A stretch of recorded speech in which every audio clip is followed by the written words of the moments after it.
दुनिया में दो तरह के लोग होते हैं। कुछ बुरे वक्त में बदल जाते हैं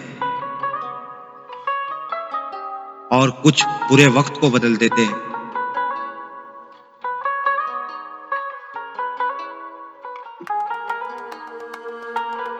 सुकून का ताल्लुक सिर्फ अल्लाह की जात से मंसूब है। लोग लोगों को सिवाय डिप्रेशन के कुछ नहीं दे सकते।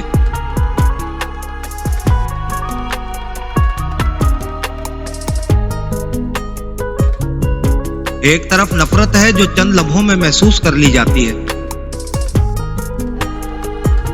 दूसरी तरफ मोहब्बत है जिसका यकीन दिलाने में जिंदगियां गुजर जाती है।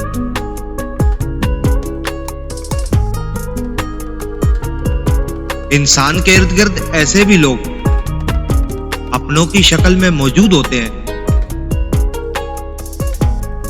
जो गले लगकर इंसान की जड़ें काट देते हैं।